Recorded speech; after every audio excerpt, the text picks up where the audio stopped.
All right, all right, all right. Since we are live, let's check it out. Salute to the mighty LDBC. Much love to the chat. Those of y'all that's in the building early. Smash the like button as you come on in. I say smash the like button as you come on in. We're going to talk a little boxing in the AM. Share the video and spread the word to the ends of the earth. 78 Sports TV is live, you dig? Yes, indeed. One second here. Get everything situated.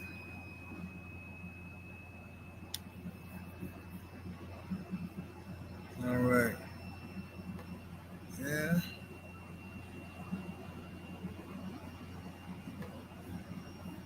Let's go and talk about it then. See what we got in the building thus far in the AM.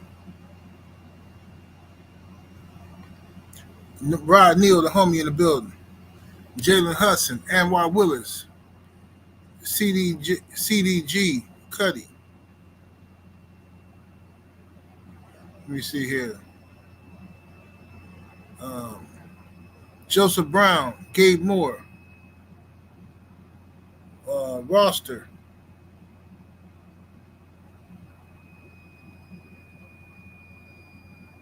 Let's see here. Supreme Beast Box Talk Cadillac Red in the building. Uncommentary with St. Louis. Flexing homie. Ratchet since 91 in the building. Darth in the building. Stephen L. the Mizak. King Strick. Sheldon LDBC and Nothing Reloaded. Craig L. D-Man Jr. Kevin Hill. Mr. JW 20 Texas in the building. Donald Miller. Dome Watson. Oh my goodness. Dane Watson. Boy, you know I can't see for nothing. The musician in the building. Mo 2013.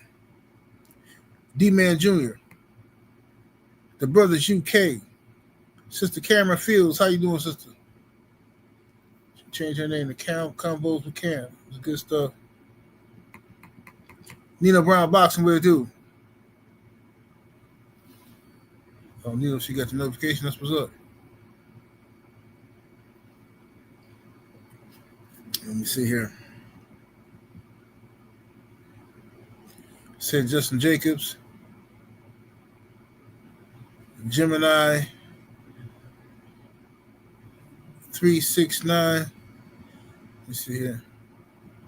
Elbow in the building. Mind the Master Musa. Boss Man Dre. Sniper in the building. Salute to everybody in here. Stephen X, what it do? Shout out to everybody in the building. Y'all get them lights all the way up. Powerhouse Watson, what it do? AB in the building. Shogun 76. All right, so anyway, y'all. So last night I was looking at some Tim Bradley videos was recommended to me. And this dude just so, I mean, look, bro.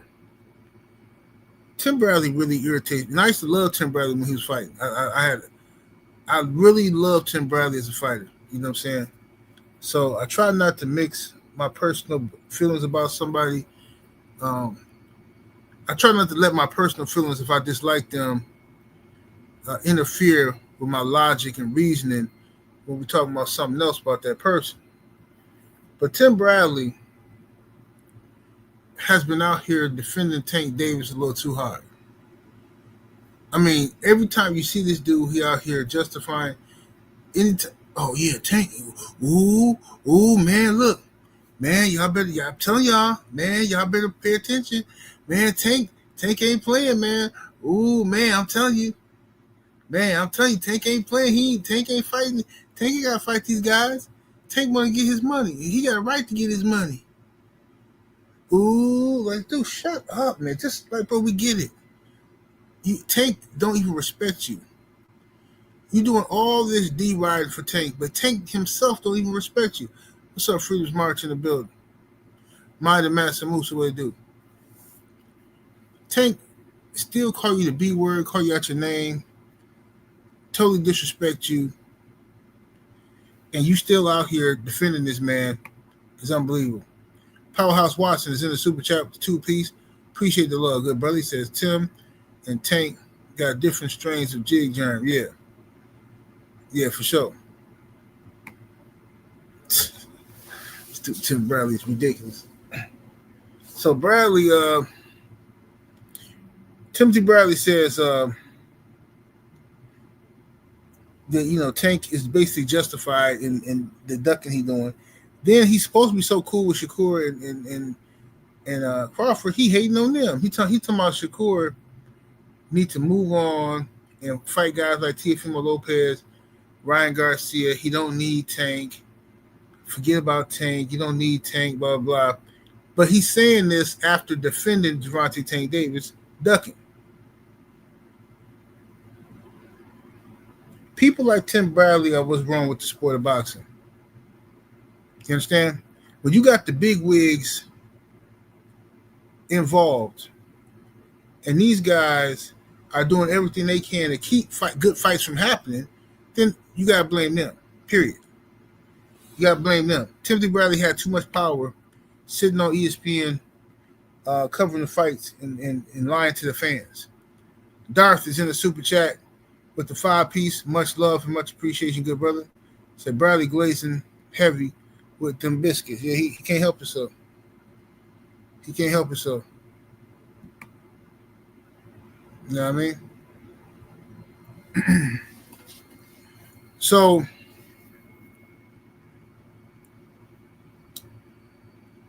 Timothy Bradley says Shakur should move on and not worry about Tank and just, build his own legacy through Ryan Garcia and Teofimo Lopez. All right. He also says about Crawford that in response to Terrence Crawford being getting harassed by the police, Tim Bradley almost does a video gloating or something. It's on his page. Go look. It's not a sad, somber video. He's on there like cheesing in the thumbnail. He's like, "Hey, it don't matter if they give you the keys to the city. Hey, it don't matter. None of that matter until you own the cops. Until you own the cops in your city, you don't own nothing. Until you own the cops in your city, you don't own nothing." Timothy Bradley has turned into a buffoon. He really has. This man has literally turned into some type of character of himself. And I don't think nobody had to train him to do this. This is just jig germ activity, straight up. David Jackson is in the super chat with that 5-piece. Much love and much appreciation, good brother. So 878. Have you seen a man, Tank, blatantly disrespects this many men? They still defend him. What the F is going on? I told you, bro, it's the laws of attraction. These people are attracted to Tank. I'm being real with you. I know that, oh, come on, Sidney, you exaggerate. No. These dudes are attracted to Gervonta Tank Davis. When you got grown men talking about this dude features like it's a plus, like one of them YouTubers said, people hating on Tank because Tank is everything they want to be. He light-skinned with leg tats. Bro, what man describes another man as light-skinned with leg tats? Who says that, bro? Other than somebody from Zesty Nation. So this is what these YouTubers be doing. Yeah, Tank can come out, he can disrespect them all day long, but they in an abusive relationship. I'm telling you, when it comes to something like this, bro, they're not finna turn on Tank. It ain't finna happen. Tank, he can smash their old ladies if he wanted to. Tank told me, hey, look, I'm gonna smash your old lady. If you're really my fan, you let me hit the old girl. Hey, Tank, go ahead, man. Just try not to get her pregnant, man. Just try not to get her pregnant, Unbelievable. Charles Coleman, what's happening with it? The Truth says 78 Tank TV. Oh, thank you. So you enjoyed me talking about Tank? I'm trying to figure out what you mean by that. Is that supposed to be some type of reverse psychology that, I better stop talking about Tank because of the truth? The guy in the chat that I've never seen before? The guy with no thumbnail? Yeah, the guy with no videos, the truth, yeah. He's saying I talk about Tank too much. I think maybe I should stop because the truth is here now. Get out of here, dude.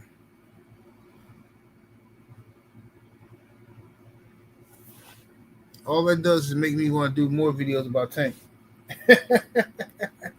Every time y'all do this, all it do is make me want to do more videos exposing this weirdo.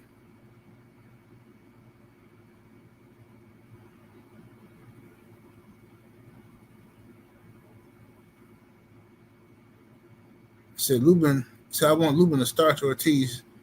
Oh yeah, they fighting. When is that fight? Erison Lubin and Ortiz.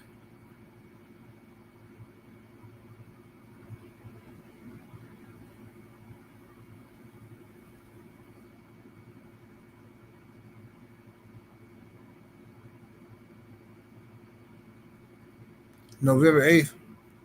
So we got a lot to talk about this month. We got the Devin Haney and Brian Norman fight coming up next month. So we got to really start talking about that this next month here. I said Ortiz fighting. You got tanking the boy Jake Paul fighting. Boxing fan times 4 is in the super chat with that 5-piece. Appreciate the support, good brother. He says, you already know what these type of dudes jerk to when they don't get no kitty. Zest, yeah, man. You know how they do. The zestiness is real, brother. The zestiness is real out here in these streets. Fool ass Earthman is in the super chat with the 20-piece chicken nugget. Thank you, my good brother. Definitely appreciate the support.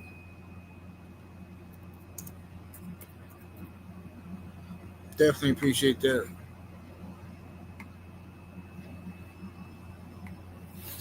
David Jackson is in the super chat with the 5-piece. Appreciate the support, bro. He says, Keyshawn, I see why Tank don't fight us. If I was in his position, I wouldn't fight us neither. Either. I have never witnessed glazing like this, Tank, like this 78. Well, the reason why they glaze for Tank like this is because this generation of people now respects money. It respects money more so than loyalty, more so than dedication and commitment and discipline. Um, this generation of people, men and women, respect money. So if you have the perception that you got money, people will bend over backwards and do whatever you want them to do. So my brother Drew Titan LLC in the building. What do, Drew? Yeah, they respect the money thing, bro. And that's why, the perception is Tank got all the money. All these guys want to be like him. They want to have jewelry like him. They want to be famous. They want the aura of invincibility when they walk in the room. All them guys want that, bro.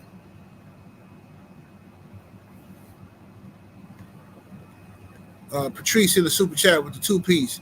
Appreciate the support, fam. He says the truth and Tank got the same chiropractor facts. Let's look at that. Let's see if Truth and Tank got the same chiropractor. Let me pull up the files. Let me pull up the files real quick.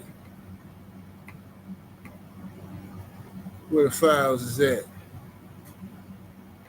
All right, Tank, lean back for me. Deep breath in. Out all the way. Oh, yeah. Felt good. I said, yeah, that felt good. Boy, put that pressure on. Put that pressure on, didn't he? He blew Tank back out. What's up, Coach Sheldon Harrison? Oh, it's gonna be a lot of them. They're gonna keep popping up. Cause see, the thing is, Trump is fool's gold. But because Trump is a piece of trash, a piece of doo-doo, you know what that does? That's going to attract flies. So it gives you an opportunity to see who all going to go over there and side up to the piece of you know what.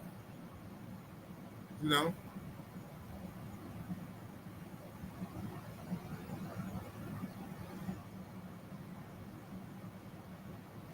Condo say dude gave Tank the pelvis. He said the pelvis. Y'all get them likes all the way up, ladies and gentlemen. Smash the like button. But anyway, what's up, Snacks B? Yeah, so just look, man. I'm doing this video because I used to be a fan of Timothy Bradley back in the day as a fighter. When he became a commentator, I lost respect. I actually lost respect for him while he was still fighting, actually.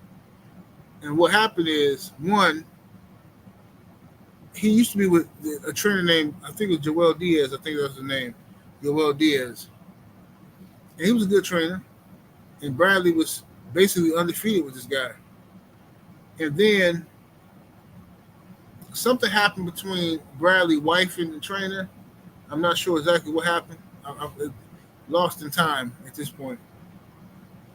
But the trainer told me that he started calling for Tim, and Tim would answer the phone and give the phone to his wife, and his wife would like start scheduling like meetings and stuff like that.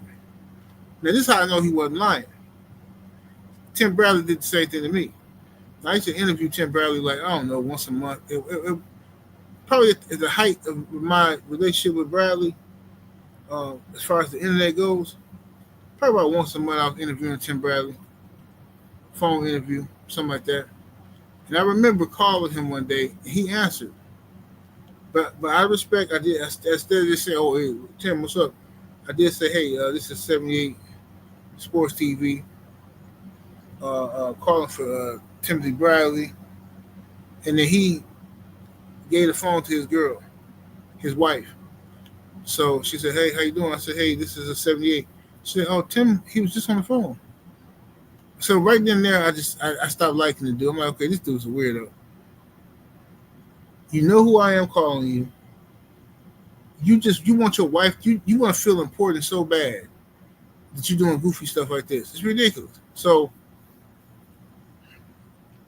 then when he did that backflip with Pacquiao, and I think it's the second or the third fight, one of the fights we fought Pacquiao, he did a backflip for no reason. He did a backflip for no reason in the ring. Once I seen him do that, I knew it was raps for him. Since you can't trust Tim Bradley anymore, he cutting jigs now. After they gave him all them those threats upon his life, after beating Pacquiao the first time, forget about it, man.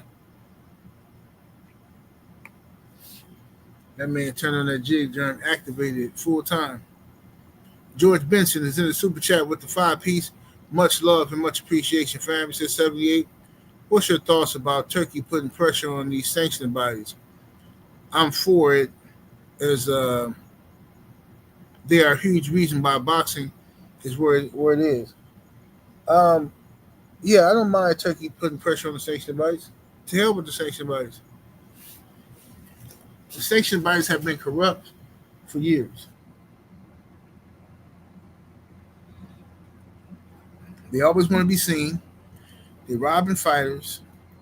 They you can pay for rankings, right? Sometimes in order to make it look like they're doing their job, what they'll do is, let's say, I'm just going to make up a fake scenario, but y'all get what I'm saying. Let's say Ryan Garcia and Devin Haney are going to have a rematch, but it's going to be at 154, right? So Devin first time fighting at 154, Ryan's first time fighting at 154. The sanctioning bodies, just so they can be seen and they can get some sanctioning fees, they will rank both of those dudes in their top 3 or 2 or something, whatever it is, so they can get sanctioning fees. That's what they do. Scammers, bro. Boxing fan times 4 is in the super chat with that 5-piece. Appreciate the love, homie. Says you might need to do a remix. White supremacy lives in the hearts and minds of black people. Called Zest lives in the hearts and minds of Tank fans. Hey, you feel me? Might have to, bro. Might have to. What's up, my brother Cali Enigma in the building?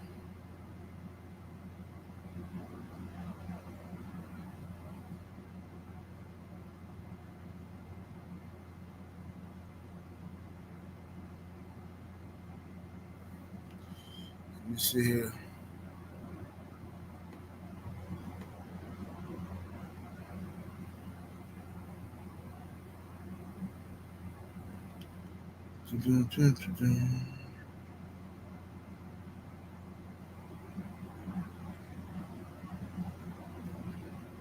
He said he treated 78 like a Jehovah's Witness. Yeah, he did, Bradley. The next 304 show, we're gonna do it on Sunday. And then we're gonna do another one on Wednesday.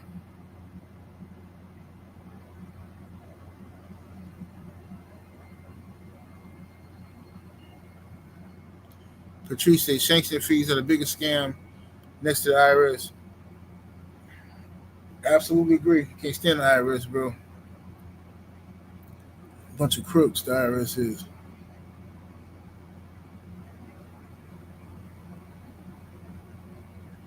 But anyway, so I was disappointed in listening to Tim Bradley try his best to defend Tank Davis ducking. And all this is like people like to have built-in excuses, bro. And when you remove those excuses from them, they show you who they really are and what this is about. You know what I'm saying? Just like some chicks, right? Some chicks would be like, oh, well, in order to be comfortable, I need a man with this, and that, and I need this, and I need that. And she'll put all these expectations on this guy because she don't think he can really obtain them. And she's hoping and thinking he gonna fail so that she can say, see, this is why I'm doing what I'm doing, because you ain't who you supposed to be. You ain't operating like a man. You ain't doing X, Y, and Z, right? But let's say you pull it off. Let's say you give her the moon, the stars, and the mountains, everything she asks for. She gonna despise you. She gonna resent you for being able to do it, right? She gonna hate you for being able to do it. She ain't gonna be happy like, oh my God, my man did this and that. No, she gonna hate you because you got it done. You understand? And this is how I see basically Tim Bradley and a lot of these boxers. They all claim that they fight for a bag. They all want their money. Fuck legacy. We want our money. We want our money.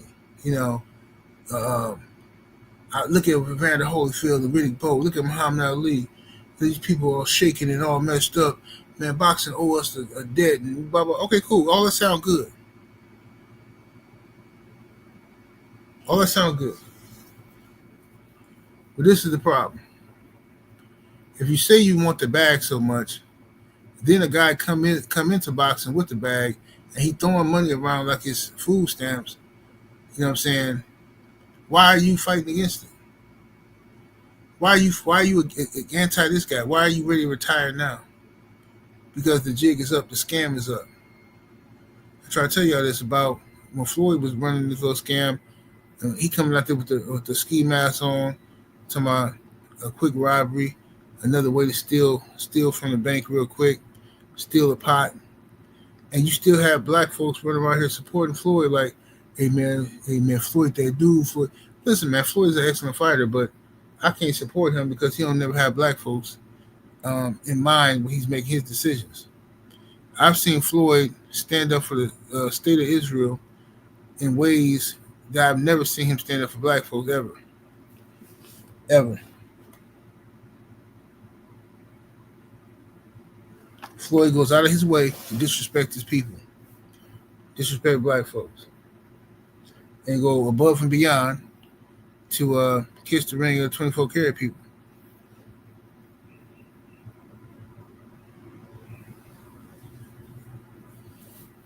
So, you know, Stephen X say Floyd politics are trash. Yeah, they are. But Floyd understand business, though. He understand business. He ain't as dumb as people think he is. He know enough about business to understand who he need to be rubbing shoulders and elbows with. Because as long as them people like you, you pretty much gonna be fine. You fall out of favor with them, I mean, hey, end up on trial, tanks in front of your house, all kind of mess going on. They're gonna say you unalived yourself.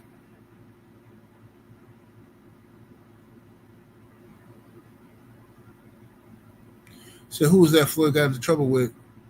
Was it Israel or Palestine? Well, the Palestinians is mad at Floyd. A lot of people are mad at Floyd because Floyd has came out and took a position in support of Israel. And either Floyd don't know the whole situation, the history of the facts, or he just don't care, and he's just siding up to the people who he think gonna win, like most people do. David Jackson is in the super chat with the 22 piece. Appreciate the love. He says Floyd will be with Tank at Jake Paul. At the Jake Paul fight, 2 clowns. Ain't no telling.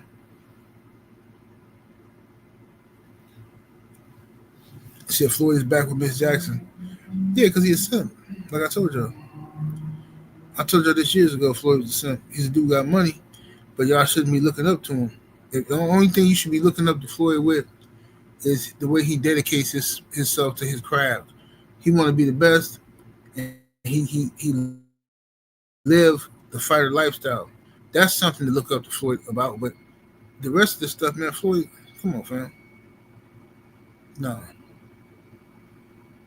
Floyd is he a different type of cat.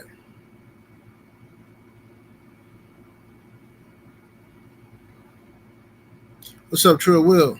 LWC, nothing reloaded. I told y'all Floyd's a trick. Many of Floyd's girls ran off and left him. See, this is the thing. Floyd got a lot of money, right? But from just from what I heard, I hate to be repeating what broads say, but from what I hear from certain broads is that Floyd is like a sweetheart type of dude, right? He's a trick, but he tries to buy women, tries to buy their love and their affection. He's trying to buy their loyalty. You know what I'm saying? So what happens is, this is what guys like Floyd don't get. You can have all the money in the world, but once that girl has access to you and your status, then her name is going to ring in the streets even without you being there. So let's say hypothetically, the homie Freedom's March in the chat. Let's say Freedom March is the biggest drug dealer in the city of St. Louis. Just to say that, right? He the biggest drug dealer. Everybody who supposed to be anybody know who he is, right? So now, if Freedom's March, the biggest dope boy in St. Louis, start dealing with a little broad, little round the way chick, that chick her status is going to raise because she's been with Freedom's March. Her status is going to raise. So now she can go and mess with the second biggest drug dealer, the third biggest drug dealer. She can mess with a drug dealer in a whole nother city. She can mess with this guy or that guy. Her status has been risen in this culture of ours, which don't make no sense. Because to me personally, if a girl been with too many of the homies, I'm not smashing that anyway. What's up, beautiful brown sugar Tay in the building? So like, me personally, I wouldn't smash anyway, but some dudes will. Some dudes look at that as hey, yeah, I'm dating this one chick, man. Yeah, she used to date this one and that one. Like, bro, what? Why you care? For Quan in the super chat with the 2 piece. Appreciate the support. For 5 piece. Salute to you. Super sticker. But anyway, that's what's going on with that, right? Because Turkey has come with the bag and removed all the excuse making, all the mumbo jumbo, he said, okay, fine, you want a lot of money, I'll pay you a lot of money, I just want to see the fights. Now the cowards have exposed themselves. Now the cowards is no ifs, ands, buts about it. Turkey was going to pay Canelo a handsome fee to fight David Benavidez, and Canelo said no. Even with all this astronomical money, I have to say no. Why? Because he's a coward. He's a cherry picker. Yeah. You got people out here rooting for Tank Davis not to work with Turkey, for Tank Davis not to fight Shakur Stevenson, not to fight Devin.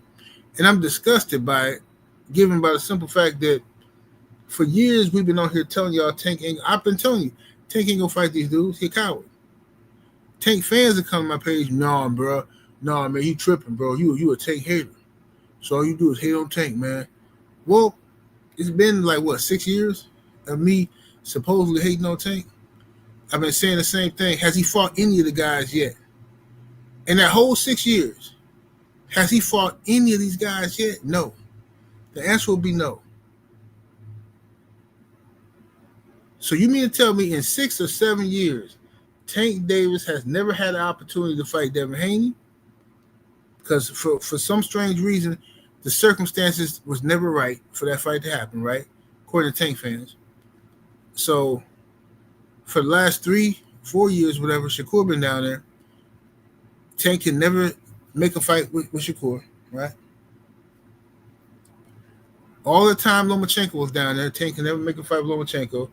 All the time Teofimo Lopez was down there, Tank never made a fight. Gary Russell Jr. These are people, Gary Russell Jr. that was on the same side of the street.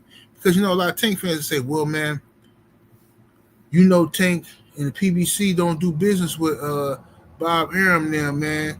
PBC, they don't do business with DAZN. That's cap. Complete cap. Y'all only use that excuse when it suits your agenda. Because when Devin Haney was with Matchroom in DAZN, okay, and then he didn't sign his contract, he stayed working with them, but he was a free agent to see if he can get that Tank fight or get any fight. Tank now didn't go over and reach across the aisle and say, hey, let's work with, let's get that Devin Haney fight going. They didn't say nothing. Devin Haney ended up fighting for Undisputed, signed with Top Rank for a 3-fight deal to fight George Kambosos twice, and then the third fight was optional. Now, with all that being said, Devin went through this whole little gauntlet. And you want us to believe Tank Davis never had any opportunity to fight Devin Haney in 6 years. No Gary Russell Jr., right? Gary Russell and them all on the same side of the street. All right, but Tank fans will argue up and down. Nah, man, you don't get it, bro. You don't get it. They don't do business. PBC and Al don't do business with Top Rank. Okay, so if they don't do business with Top Rank, who are they talking to negotiate the Lomachenko fight that y'all like to use so much as y'all proof that Tank ain't ducking? When Tank tried to fight a washed Lomachenko after ducking him for 5-6 years, who was he working with? Was it Top Rank? Because Lomachenko's still with Top Rank. Because if Al and PBC don't do business with each other, and that's why y'all couldn't have fought Devin, that's why y'all couldn't fought T.O., and you couldn't fought Shakur, because y'all don't do business with Al, with Bob Arum. But somehow y'all was talking to Lomachenko to negotiate a fight. Unbelievable. Funny how the PBC can work with Top Rank and Bob Arum when Deontay Wilder tell him he wants the Fury fight.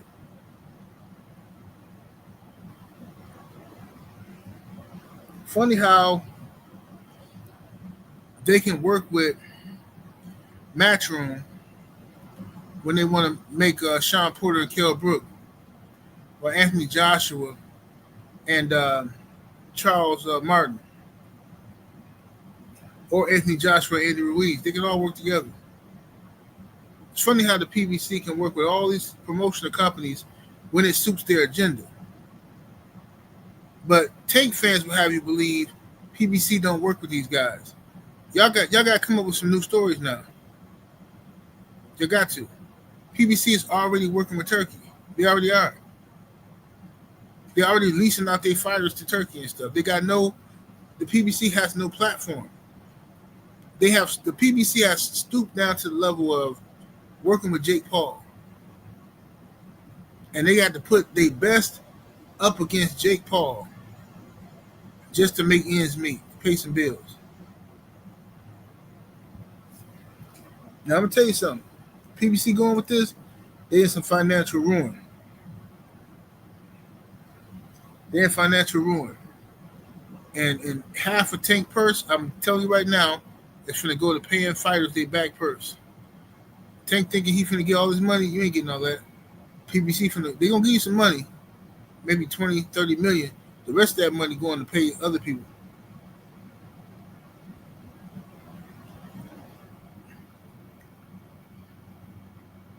For Quan in the super chat with the 5 piece, appreciate the love. That super sticker, thank you.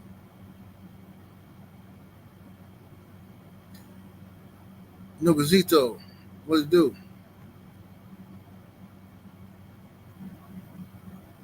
Said Pacquiao looks to be fighting Broly next. Wonder if Turkey gonna try and make Pac versus Dev. Well, if Pacquiao beats Broly, which I hope he does, I would love to see Devin Haney versus Pacquiao. That's a great legacy fight.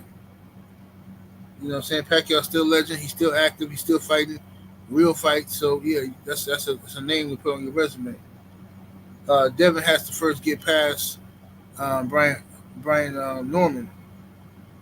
Tall task. So I'm gonna be talking about that fight a lot this month. Norman and Haney.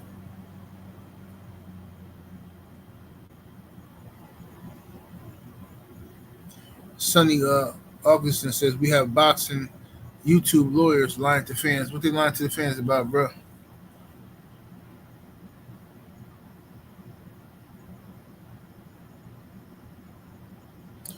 Donnell Brown said Devin asked the WBA to make the Tank fight mandatory after he became undisputed and they threatened to drop the belt. Facts. They threatened to drop the belt, but Tank fans will never talk about that. Tank fans ain't never going to. They always leave that part of the story. Tank has been ducking, and he has shown you who he is since he's been a professional boxer. He got a good aura about him because his fans they hype him up, but Tank he's a scaredy cat, bro.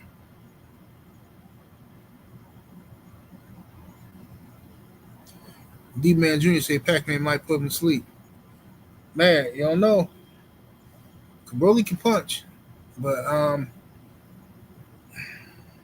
we're going to find out. Pacquiao needs to get back on his juice for this Broly fight.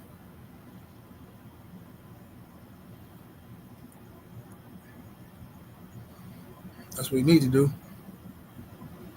Smash that like button, ladies and gentlemen. Let's get over 250 likes in the building. Can we get them likes all the way up?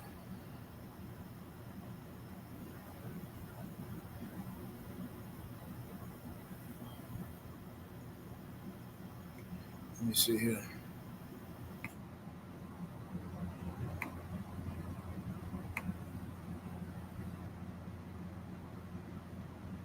So they lying to fans saying how Tank would demolish Shakur. Well, that's the beauty of being a Tank fan.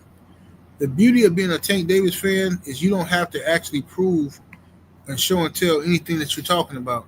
You can just talk jibber jabber like a child.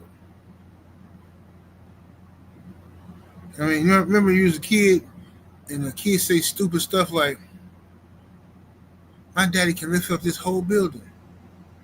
My daddy can shoot 5 people at one time. My daddy can do this. My daddy can do that. That's what this whole conversation is like, bro. Irrelevant and stupid.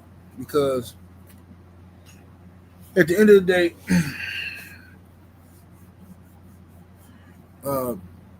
we all know what's going on in the sport of boxing. He said Rolly gonna elbow Manny. I'm rooting for Manny to win. Pacquiao, Pacquiao's hovering around my top 10 all time. I don't know if I got him in there, but he hovering around it for sure. Definitely between 11 and 15. What's up, young Abel? What's up, 7-8? Chilling, man. What you into?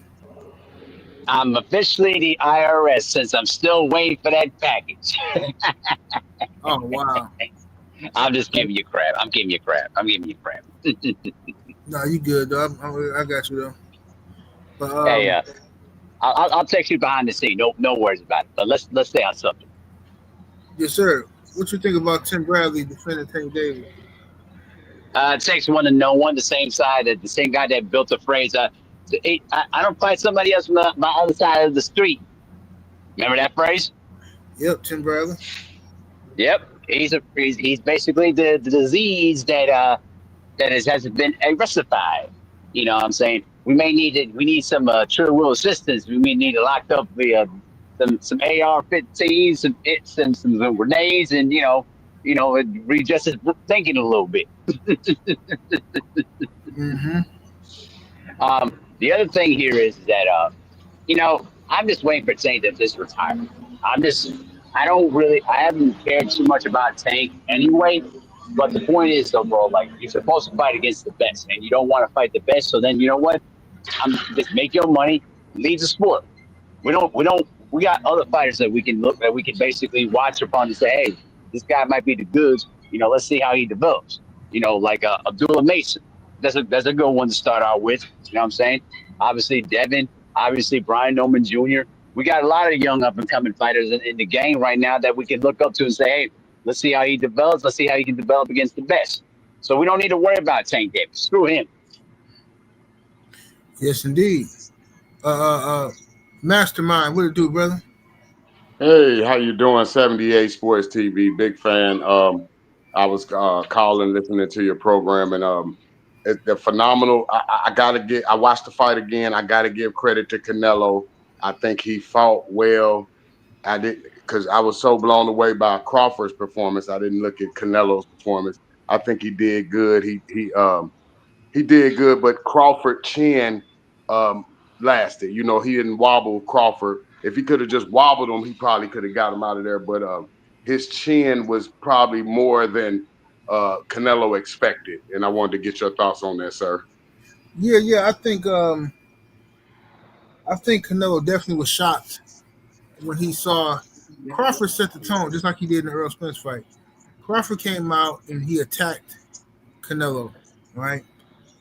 He started throwing his jabs, very hard jabs, letting Canelo know I'm here, right? I'm not. It's gonna be all night. I ain't running from you, right? So he established that, and that threw Canelo off right there. He's like, okay, this little dude tough. He trying to step to me. But when he kept mixing it up, throwing combination punches on the inside with Canelo, I think that's when Canelo knew that he probably had made a mistake. You know what I'm saying? And Yeah. with Crawford, he probably didn't know he was going to be able to. He probably figured he wasn't going to be able to make adjustments to Crawford. And then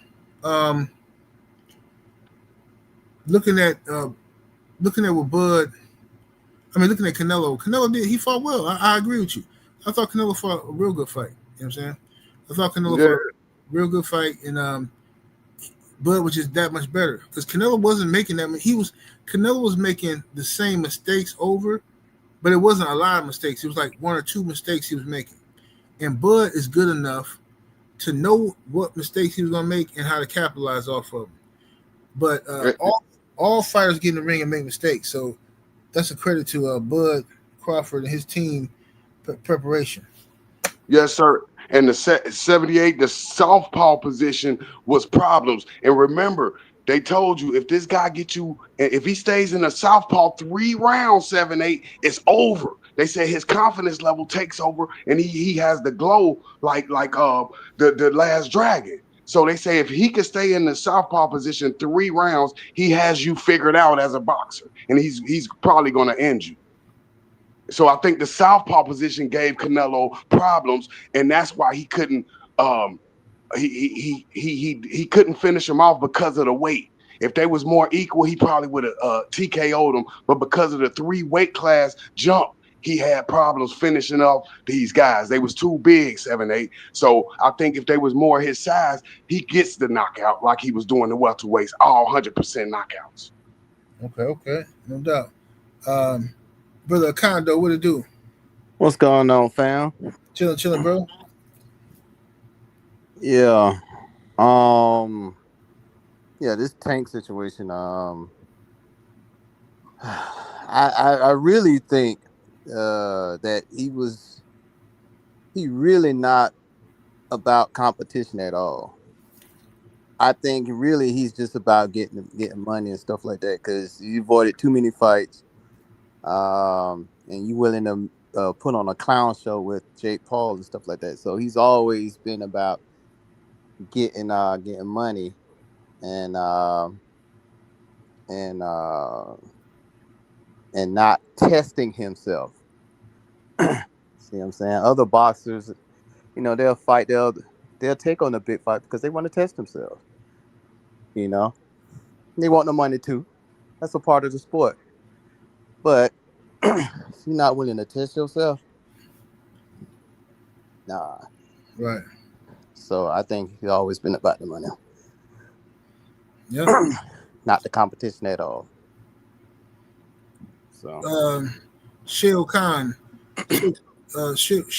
took Tank's deal with the 5-piece in the super chat. Appreciate the love. Said this is the reason why I don't respect Mayweather.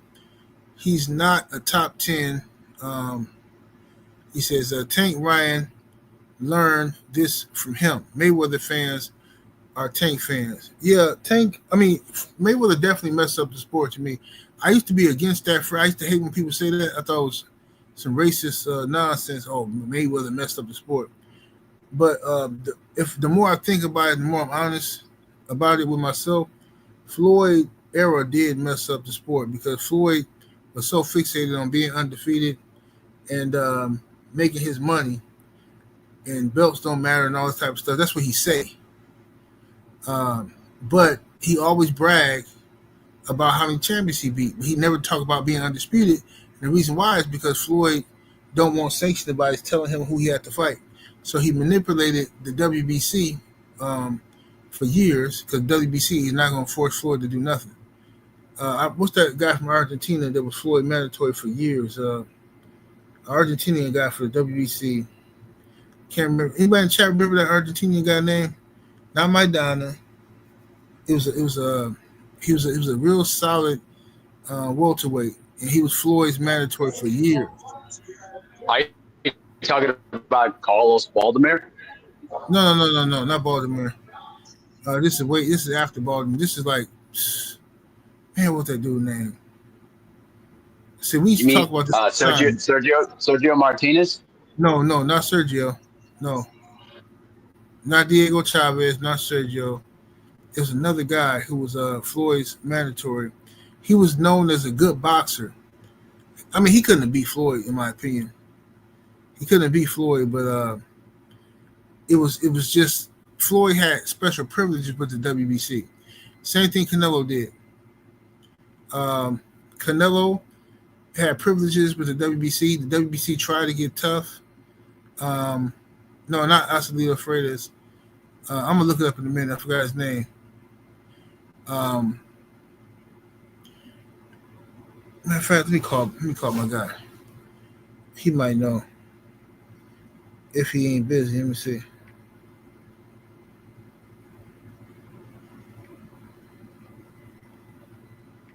Let me see here. While 78 is taking care of the phone call for a second, guys. How's everybody in the panel? How's everybody in the chat? Hope y'all doing well out there. What's up, G? Hey, what up, bro? Hey, I'm live right now, man. I hate to call you on the spot, but I need to answer this question. Hey, who was that dude? Remember we used to talk on the phone all the time back in the day? Who was the dude who was, I think he was from Argentina or something, but he was Floyd mandatory for the WBC for years. WBC never made Floyd fight the dude. His fucking name. Because he had all like the different WBC minor titles and shit. Yeah. Because I don't know if he was from Argentina or what. Because I remember we was thinking about, man, what if Keith Thurman fight him and maybe Keith will get in a position to fight Floyd. What was the dude? I cannot remember his name, man. It wasn't Asalito Freitas. I know exactly who you're talking about, bro. No, it wasn't Lucas Matisse either, y'all. It's on the tip of my tongue. I know exactly who you're talking about. Yeah, I know, bro. It's gonna piss me off if I look it up. Shit. Fuck, That nigga's name is on the tip of my tongue. Let me see. I'm just gonna say nigga name start with an S. Let me look at this here. I'm gonna look up the WBC rankings from 2014 and see if fucking. AD was it AD? Let me see here. Let me get to here. Welterweight, Floyd Mayweather.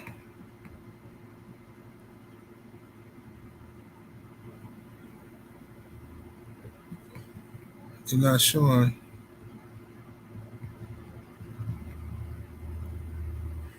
Was it? I think it was. I think it was Carlos Abreu. No, it wasn't a break group. It wasn't a break group. It wasn't a break group. Was that's who. Because he was getting a lot of titles too, but he was one that fought. He fought Timothy Bradley before Bradley fought Pacquiao. I can't remember his name, man. I want to name his. I think it was a Celtic 18 or something like that. Man, I can't remember. I'm gonna go back and look. When I get off this live, I'm gonna dig into it and figure out what it was. I can't remember for nothing. But anyway, that dude was, because we used to keep up with the rankings constantly back in the day. Yeah. But that guy was Floyd's mandatory for like 2 years. WBC never gave him a title shot at all. Not that Floyd couldn't have beat him. It just they never made him do nothing. You know what I'm saying? But yeah, man, I'll hit you up though later on. Okay, bro. All right, bro. Yeah, they I can't remember his name. I'm wondering. I'm kind of thinking it was a Abreu, man. For years he was Floyd mandatory, never got a shot, and then it might have been Tim Bradley or somebody else to whoop him. Brother Prosper in the building. What's happening with him, man? Doing good, man. Doing good. Just wanted to come in and check in with you and see the topics that you're talking about here. Oh man, talking about right now, just Timothy Bradley is in his support for. What's up, my brother Junior the Truth in the building? TC the Crisis, Ravens Nation, La D. Shout out to y'all. Timothy Bradley is basically saying that he supports Tank Davis not fighting none of his contemporaries. He's telling Shakur to move on and go fight other people. He don't blame Tank. Tank got to get his money, blah, blah, blah. All this nonsense. So, well, at least it's nonsense to me. What's your perspective? Well, I think we all know that Tim is trying to grow his YouTube channel. So he does a lot of trolling in there. He's pandering to some audiences. He's definitely trying to grow his YouTube channel. I give Tim some credit when it comes to breaking down fights. I think he does a good job of breaking down some fights. Sometimes he does a little too much. And I think this is one of those antics where he's just trying to grow his YouTube channel. The times that we live in today, they made him a boxing Hall of Famer. So that should tell you everything you need to know. Bradley was talented, but the fact that he made it to the Hall of Fame, I don't know how. I have no idea how. But anyways, yeah, that's all I got on that.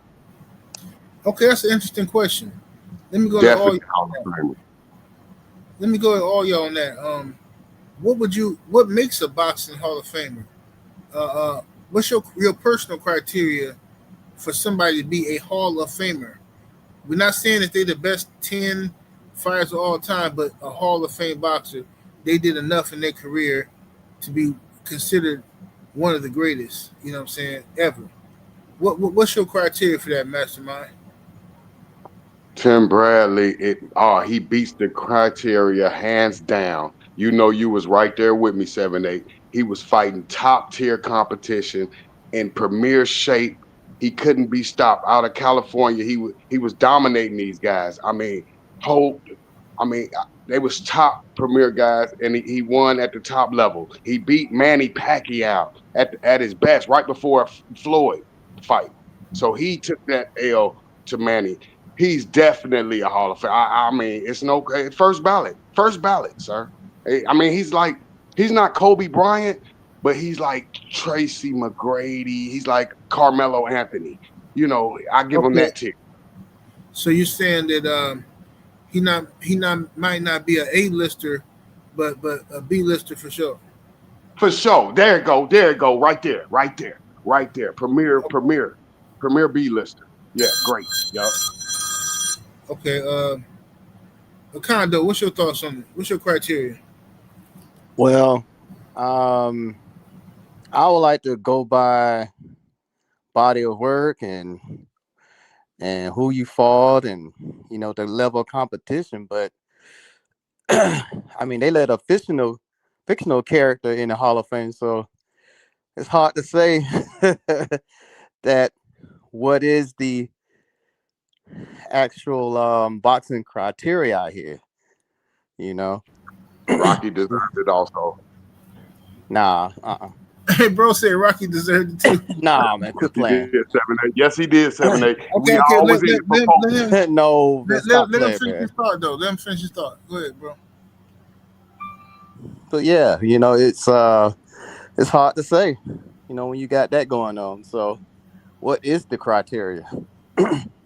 It's just boxing. The way they moving out here, moving kind of funny, and it's hard to say. I mean, like I said, I want to go by the body of work, the level of competition you fought. You know, um, I mean, what do you do? What did you did in your weight classes? How many weight classes you fought? All these things. Um, but when you get somebody who act like they don't care, like Tank, I mean, I don't see how. And that's the sad thing about this. That probably 10, 20 years from now, Tank will probably end up in the Hall of Fame. That's what's sad about this. Because I don't see what he did to warrant that honor.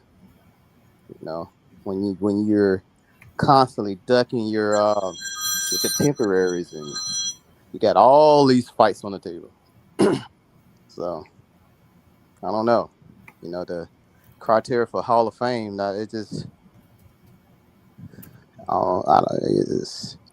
it baffles me. Okay, Yeah. So let's go to the brother Prosper. What's your thoughts on it? Yes. Hall of Fame criteria is interesting. I have like a better criteria for all-time great criteria. So I guess I'm gonna have to look at my all-time great criteria and just minimize it a little bit for the Hall of Fame criteria. So I pretty much say Hall of Fame criteria for me, you need a body of work volume of fighters that you beat that were not necessarily name brand fighters, but they were amongst the top 10 in your time, in your generation.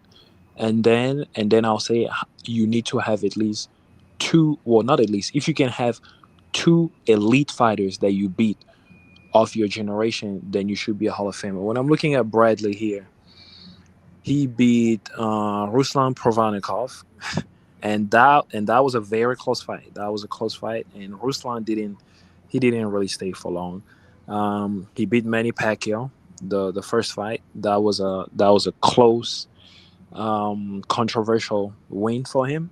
Most people thought he lost. I thought he lost, but I thought he lost a close fight. I didn't think Pacquiao was wiping him out. I had it 7-5 for Pacquiao. I thought it was close. He beat Joel Casamayo, but that guy was old at the time and he was not that much relevant. So his best wins, you got Manny Pacquiao, Devin Alexander. Devin Alexander, that win was a technical head clash. Like Bradley just kept headbutting him all day, all night. And then he beat Lamont Peterson. So he really didn't beat world beaters. But the fact that Otoro Gotti is in the Hall of Fame, I shouldn't complain that Tim Bradley is in the Hall of Fame because their resume are about the same. The difference is Otoro Gotti was a lot more popular and he had more exciting fights. But if we can talk about all-time great criteria, that's the criteria where I'll be able to express myself way, way better. Okay. Let me see here. All right, let's get to it then, y'all. Hold on a second. What's happening with it, bro? Hey, bro, I was right, bro. It was Celtic 18. It was something 18. It was. Yeah, he was on. He had like because he was having like the silver WBC silver title from like 2010 to 2012. Then he's supposed to have an interim in 2012, and then he had like some European welterweight like WBC titles in 09 and 10. Okay. Yeah, that's who it was. He never got a shot. Okay. I think him and Abregu, neither one of them got a shot against Floyd. Yeah, because Carlos Abreu, he did have some, but what fucked up with Abregu was he had fought Bradley. Yeah. I remember that. But he was undefeated before that. Yeah. You still alive? Yeah, I'm live now. Okay, all right. Are you on the panel? Yeah. Come pull up on me. Okay. All right. Let me see here. Let me go down here, y'all, and look at this Tim Bradley's resume here. Let's see if this is Hall of Fame worthy, y'all.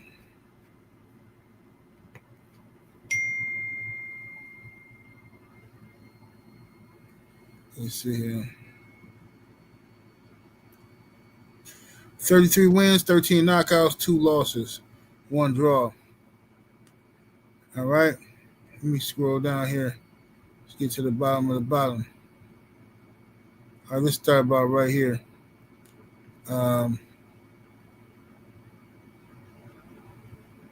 Let's start right here. These are solid fighters. Junior Witter, Edgar Cherry. Let me see here. It's just solid guys. Abregu, Luis Carlos Abregu. Okay, there we go. Because I know I remember specifically that dude being Floyd mandatory for a long time. So he probably went over and tried to take a Bradley fight and lost that one. Lamont Peterson, Nate Campbell, Kendall Holt. Bradley got some bodies on his resume. Kendall Holt, I know a lot of y'all don't remember him.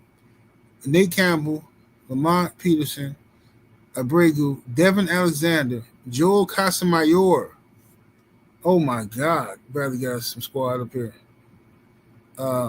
Manny Pacquiao, Ruslan Provodnikov, Manuel Marquez, Pacquiao again,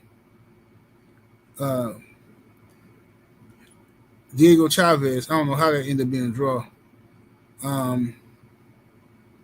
Jesse Vargas, Brandon Rios. He massacred Brandon Rios.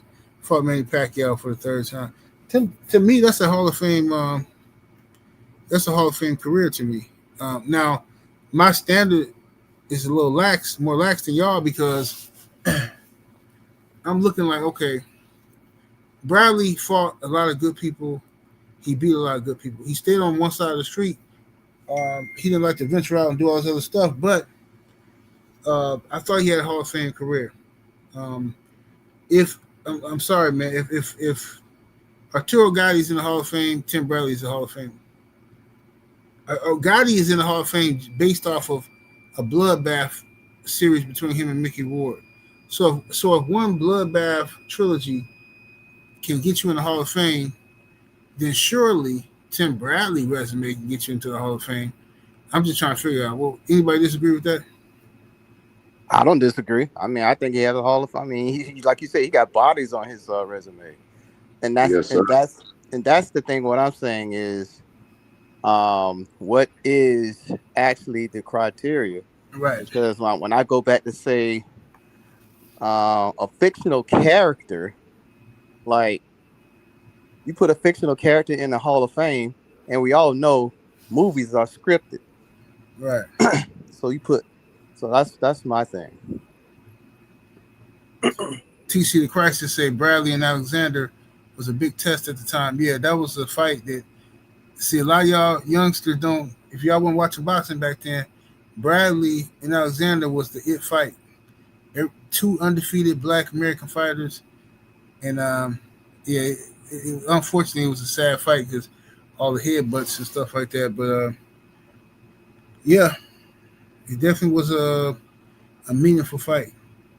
Hey, 7-8, the way Tim Bradley showed you he broke that man's heart in that fight, I can see it in my brain right now. He broke that man heart. He was putting relentless pressure on him. It was too much pressure, and he quit on Devon Alexander. Oh, Devon Alexander, He yeah. quit.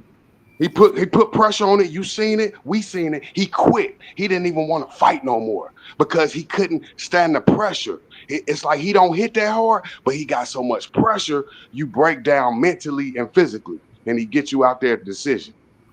Hall of Fame career, no doubt, no doubt. Jay said Devin Alexander was that dude before Perks messed him up. Yeah, I heard he had a problem with them pills. Yeah, I used to interview Devin Alexander all the time too. I had like a rotation of guys I would go to like maybe like once a month or once every 2 months. I would interview them and just keep them fresh, up to date. Yeah, Devin Alexander was a good fighter in his day. Yes, that was a good fight. Yeah, but this is why I appreciate Bernard Hopkins more. Bernard Hopkins will use those ugly, rough tactics, low blow, hitting you on the knee, headbutts. But then at the same time, as the round goes on, he will show you his technical prowess. He will show you that he's winning, not because of the headbutts and the low blows. He's winning because of his technical prowess. He just adds those rough tactics to make sure he gets a victory and break down his opponents mentally.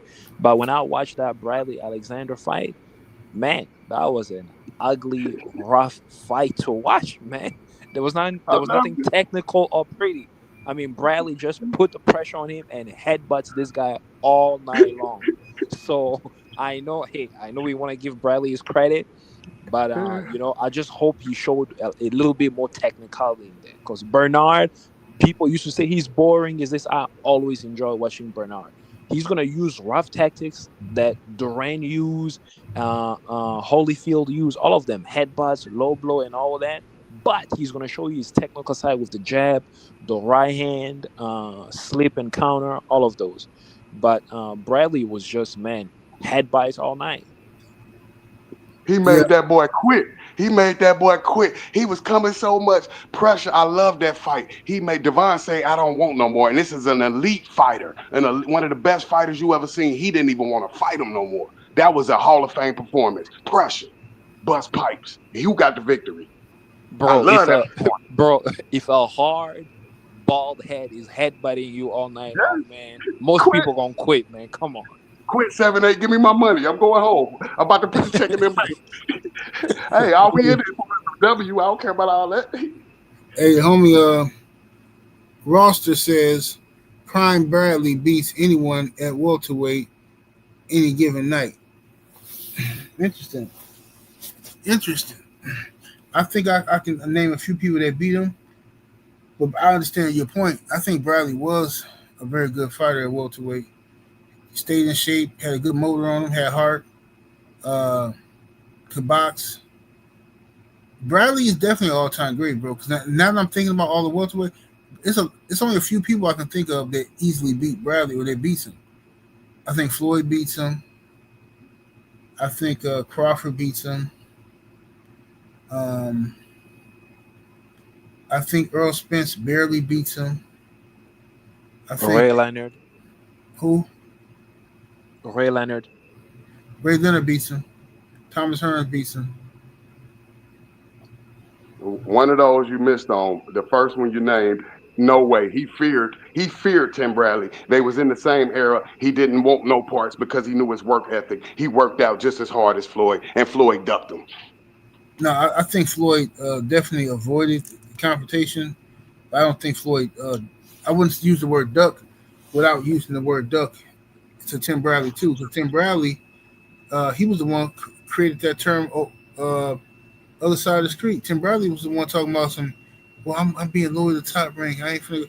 Like every time his contract was up, he could have left and fought Floyd. This dude Bradley stayed with top rank. He accompanied man. So. I don't know. Me personally, from the eye test, I think Tim Bradley is a good fighter, Hall of Fame fighter, but I think Floyd is a great fighter. So I think it's a little different. So you said he ducked Floyd? Yeah, both of them. I think they both equally guilty on that. Neither one of them pressed it. I agree. Okay. I respect that. Malcolm McCoy, what it do, fam?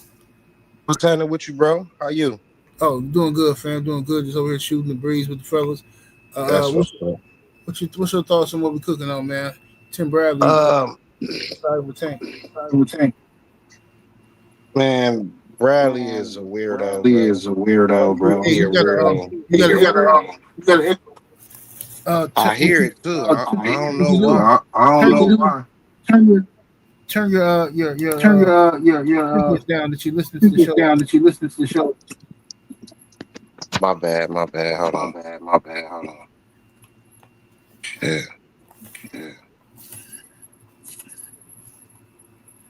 My fault. All right, can you hear me? Testing. Yeah. Yeah. All right. But all right. Okay. All right. Camelot, what's happening, bro? What's up with it, black man? How you doing today, man? Doing good, fam. Doing good, man. I got another echo. I ain't gonna lie. Everybody go on mute except for the brother talking. Okay, I ain't gonna lie, man. This shit really crazy how I thought after Tank, all this shit came out with Tank. Oh, my bad for cussing. All this stuff came out with Tank.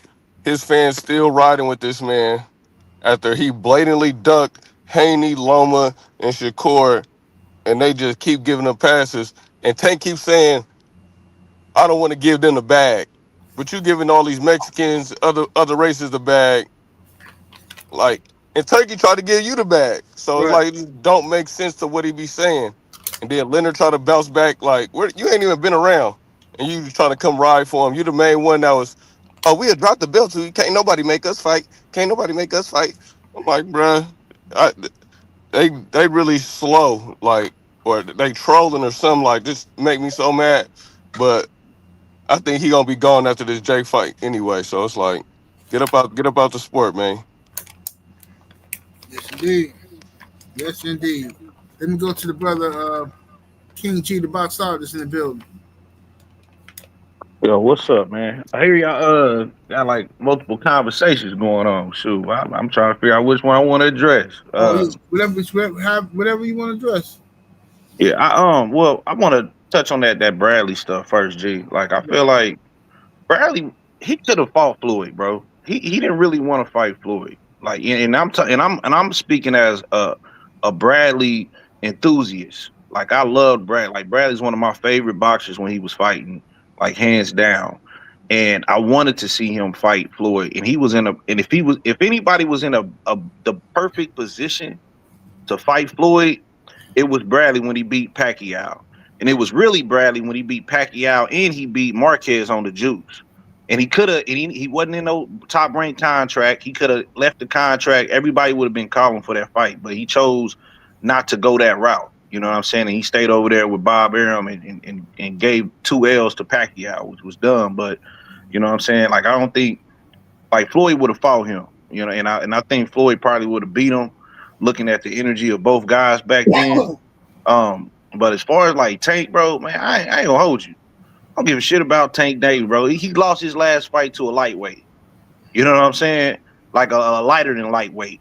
You know, he lost to a 130 moving up, bro. Like, it was embarrassing. I don't give a damn. Like, he lost. He got knocked down. They cheated for him. I ain't never seen in a history of boxing where somebody takes a voluntary knee and they don't get an A count for that. When Floyd broke his hand on that nigga on the Mexican dude's head when he was fighting him, he took a voluntary knee. They gave him an 8 count. Right. You know what I'm saying? When Ali had shit in his eye, when Sonny Liston put something on his glove and he couldn't see, hey, he ran around the ring. He didn't take a knee. You know what I'm saying? So they catering to these boxers today, man, these so-called cash cows. But boxing would be better if Tank Davis and Canelo Alvarez is out the sport. You know what I mean? That's just what it is, bro. It's a clear picture. Ain't nobody outbidding themselves. You don't even see this bullshit at heavyweight. You know what I'm saying? You don't see a money issue with Usyk and he's fighting everybody. You know what I'm saying? You don't see Benavidez or Obataya turning down fights and saying, pricing himself out for that. Like, you don't see that, bro. It's not until you get to a diva where you see, you know what I'm saying, it's games and politics and boxing. Like case in point, I just looked at. I took a thorough look at the Crawford and Canelo scorecard, right? Right. I looked at the judges' scorecards. Do y'all know that if every judge agreed on a round that a judge gave Canelo, do y'all realize Canelo would have won that Bud Crawford fight 8-4? Yeah, that's It was what they wanted. That's crazy. That's what you're right. That's what they wanted. The politics of boxing. You know what I'm saying? But when these cash cows, when these faces of boxing ain't like, in the winning column of the face, it's like, hey, all right, y'all relevant now. Spread these belts out. Tank, take your ass to exhibitions. That's what you want to do. You follow the Mayweather blueprint. Follow that shit right up out the sport. You know what I'm saying? Canelo too. Follow that shit out the sport. You know what I'm saying? I'm glad these dudes is not holding the belts hostage no more, because that just waters down the sport of boxing, bro. So, I just want to see the divas get the fuck out, and you know what I'm saying, and like the cream always rises to the top anyway, man. Light skinned dude, Duck Wilder, though. I can't think of his name right now. You said who, Duck Wilder? The light skinned dude from the UK. Who, Joshua? Yeah. There we go. I mean, shit, he relevant now too. He got his ass knocked the fuck out, so he need to get a comeback fight. Matter of fact, he need to fight Wilder now. Shit, you know what I'm saying? Now the loss don't mean as much. Who said that about Joshua? Who said that? Cam. Oh, Cam. Yeah, that's Cam. Got to be midnight black to call Joshua light skin. Cam's about the light skinned dude from the UK. I'm thinking of who light skinned in the UK. You talking Joshua? Man, Joshua ain't no light skinned dude. But if you dark skinned, then we got dark skinned people. We got a tendency of calling all y'all light skinned. You know what I'm saying? Man, if they ain't black, man. I mean, I hate black, but I mean, if he ain't dark skinned, for me, yeah, they all light skinned to me. Yeah. Yeah. All right, feel you. Let me see. Let me go to my brother Patrice. What to do, fam? Hey, what's going on, 78? Hey, chillin', fam. What you want to build on, bro?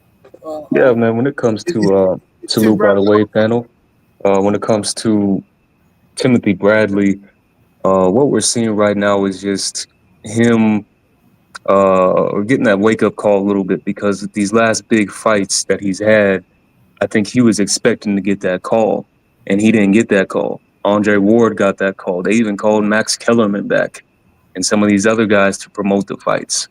So now what I think you're seeing from Tim Bradley is him feeling like, all right, let me try to latch on to whoever he feels has a huge fan base. So whether it be Canelo or Tank Davis, that's who I think he's going to try to kind of cater his YouTube channel towards. But when it comes to is Tim Bradley or what is a Hall of Fame fighter, I look at things like, of course, your win-loss ratio. How many weight classes did you go up and get a belt in? I also look at, and one of the most important things is, how many times did you defend your title? Show me that it wasn't a fluke when you got the belt. Show me that you were meant to actually get there. There's been guys who've gotten the belt where you kind of look like, all right, maybe it was a fluke, like a George Kambosos, who really couldn't hold on to it for too long. So I look at that as well. Now, as far as Tim Bradley, is he a Hall of Famer? One of the other guys on the panel brought up a basketball example. So I'll give you my basketball example of who I think Bradley is. He reminds me a lot of Chris Middleton. He's not very fancy. His stats don't blow you out the water. But when you look at his resume, he's got 3 All-Star appearances. So he's kind of like one of these 50-50 guys. I know Tim Bradley made it, but that's who Bradley is to me. He's kind of like Chris Middleton, nothing special, but you got to at least bring your B game to actually be able to beat him. Okay. Good stuff. I don't know, man. I think you need your A game to beat the Bradley, man. Like, you ain't nobody. Like, you got to understand, man. Bradley, he only he beat every opponent he's ever faced besides the draw in the Pacquiao fight. You know what I'm saying? But he also beat Pacquiao. You know what I mean? But aside from that draw that he had, which I don't understand it, but like the dude, like he whooped everybody he got in the ring with, and the dude got names. He got some real names on his resume, especially at 140. I'll say this right. I'll say if you're an elite fighter, like y'all were talking about Floyd versus Tim Bradley, If Floyd would have brought his B game, to me, that would have been enough. I wouldn't think Floyd would have had to been on his A game necessarily to beat Bradley. There's some other fighters where if you're an elite fighter, I think you can get past Bradley with your B game. Now, if you are kind of the same tier as Bradley, yeah, you might have to be at your best. Like some of these other guys who Bradley beat, Jesse Vargas, Brandon Rios, yeah, they're going to have to bring their A game. But some of these elite guys like a Floyd that y'all were talking about, I think Floyd would have got him with even his B game.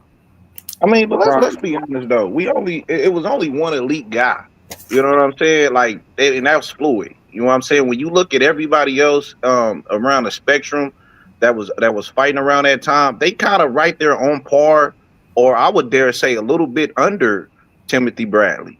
You know what I'm saying? Like, because when you look at like Joshua Clottey, he's not leagues above no Bradley. Like Mosley, Berto, like these guys wasn't leagues above Bradley. Like Marquez, I mean, he lost to Bradley. Pacquiao, if you want to say he's elite, he lost to Bradley. You know what I mean? So it's like you can almost damn near make a case that Bradley's up there in the upper echelons with Mayweather, Pacquiao, Cotto, you know what I'm saying, Mosley, those type of guys, because of the body of work that he has. You know what I'm saying? And plus, he wasn't really, the only person I feel like he shied away from was Mayweather and maybe Khan. You know what I'm saying? I give Khan if somebody want to put that argument up there at 140, but a lot of the guys that was around, I mean, he was better than Guerrero. You know what I'm saying? Thurman was like I would put him in that category where Thurman is at. You know what I'm saying? The category of those guys that really good slick style black fighters, and then they only took an L to Pacquiao. You know what I'm saying? Both of those guys are in that category. They only took that L to Pacquiao, and they ain't really got beat or outclassed by nobody else. I don't know, He's man. not I getting rate. credit. Nah, he ducked Earl, so feel me. He get some points off of him. Who He ducked beat Earl? Marquez. He get points back. He beat Marquez, a prime Marquez. On the Put him out. juice. That's On- all on- A-lister right there. Now he bumped up from a B back to the A-list. He up there with Denzel Samuel again. And then you got to understand when he beat Marquez, like we gotta remember when these guys are beating guys, because that's important. That shit matters in boxing. You know what I'm saying? Just like when Mayweather beat Marquez, Marquez was ranked pound for pound number 3 in the world. You know what I'm saying? Back then, but you don't get as much praise back then moving up 2 weight classes to fight the top guy like you would today, like Crawford did, moving up a couple weight classes fighting the top guy. When Bradley fought Marquez, man, Marquez had just knocked out Manny Pacquiao, potentially on the juice. You know what I'm saying? So he went in there, and I felt he schooled Marquez. So just that momentum at that point in time, man, I had Bradley top 3 easily in the welterweights, easily. Does He gets no credit for Marquez. Does age matter? Does age matter? So depending on who we talking about. Because Marquez was 40 years old when Bradley beat him. Hey, Marquez was 39, 40 years old when he knocked out Pacquiao. True. You know, so at that time, like I said, should we give Bradley the same credit when Pacquiao beat Marquez earlier in 2008? No. I think because Pacquiao beat him in his prime.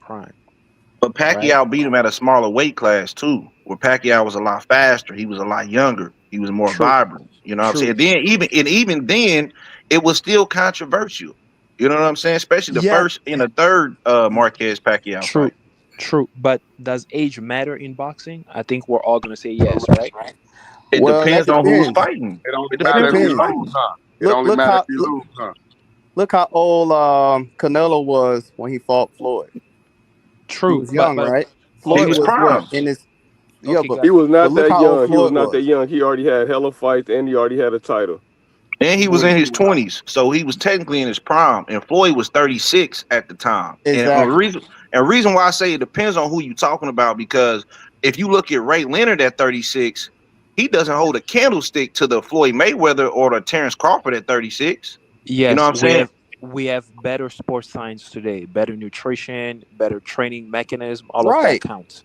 Yes, but I'm saying being an anomaly doesn't mean that's the average situation. You know, for lack of a better example, you can walk outside in your neighborhood and see like a girl who's a 9, but not every girl in your neighborhood are a bunch of nines. Most of them are fives or six. So I'm saying a guy like Marquez can look spectacular at 39 years old using all the right products. He probably juiced, he knocked out Pacquiao. Bernard Hopkins, he's another one of those guys who lived a good lifestyle, took care of his body, doesn't drink, doesn't smoke, nothing, always training. Even some people accuse him of being a juice, but the point is he looked spectacular up until he was 46, right? But those are only a few people. You can bring up George Foreman, but the average majority of boxers, when you get to your mid 30s, 35 and up, you usually slow down. In the 80s and 90s, it used to be 30 and up, right? But today, with better nutrition and everything, it's like 35 and up. I So think, man, I if think the age guys still that matters in boxing, then I How I old is think cannot give Pacquiao? Bradley the same credit that you would give someone who beat Marquez in his prime. You have to take so. some points away, So right? here, He so beat here's the, so he here's beat the a thing. 40-year-old Marquez. But here's the thing, man. Prime is subjective. You know what I'm saying? Especially like in this day and age, right now, right? Because a lot of the top fighters right now, I'm talking about top guys on the pound for pound list, everything. These dudes are in their mid 30s. You know what I'm saying? Crawford Better is in, nutrition, brother. Better nutrition. yeah, but Better still training also, mechanism, better but but nutrition. but That's why. also you, but also it's not just that though. You also got to look at in ring punishment. You know what I'm saying? Like the wear and tear on your body. You know what I'm saying? These guys like Usyk, like Crawford, they haven't had a lot of wear and tear on their bodies. You know what I'm saying? Since they've been fighting. Even Baturviev, this dude, 40 years old, man, and he cooked everybody. He cooked everybody at his division. Everybody. You know what I'm saying? So he wasn't really taking a lot of punishment. He was giving it out. You know what I mean? Fucking Usyk Don't forget the so dude that skilled. whooped on Rolly. He was probably like 50, 60. Yeah, that dude was old as hell, bro. He was, man, I ain't never seen a dude that old. I can't believe they even talking about Rolly fighting Pacquiao, man. That's another conversation. They didn't Now, test yeah, I was for about that to say, fight. how old is Pacquiao? I think Rolly might He get him. 40 I don't something. know. But Man, not he only 40 did something. he, not only did he beat an old Marquez, he beat a young and prime Devin Alexander and took the title from him. So he showed you he could beat the old and the young. Bring them however they come, they losing. So Hey, you can use whatever excuse you want to use. let me read this super chat real quick. Um, Shao Kahn took Tank's deal with the 5-piece and appreciate the super chat fam. He says 78. Can you explain the difference between 175 boxing weight compared to 175 wide receiver football weight? Off the top of my head, then boxers don't typically walk around at that weight, 175. So if they boxers, if they walk around at 175, they typically walk around at, I mean, if they fight at 175, they probably walk around at 200 plus pounds, somewhere around there. Um, but a wide receiver, if he 175, then he probably ain't getting no higher than 180. You know what I'm saying? Because that's his walk around weight. You know what I mean? So he gonna be. I think he gonna enjoy his job a lot better than somebody getting punched in the face anywhere. All right, let me see here. Who we got going on? Malcolm McCoy, what's up, bro? You back in there? Yep. I'm back. Can you hear me? Yes, sir. Go ahead, man. What's your thoughts? What you talking about? If you remember. Yeah, man. I just want to piggyback on the Tim Bradley Hall of Fame thing, man. Yeah, I think he is definitely a Hall of Famer. You know what I mean? I don't really like him as a person, but as a fighter, he was legit. Tim Bradley was that dude, man. He won multiple world titles, defended them. He proved that he was really the champion. He didn't just get his title and lose it, and get beat up by some scrubs. He was nice. My bad. But I also want to piggyback on yesterday when you went through the top 10. You really don't hear people talk about Oscar, man. Was Oscar a pound for pound great? 7-8?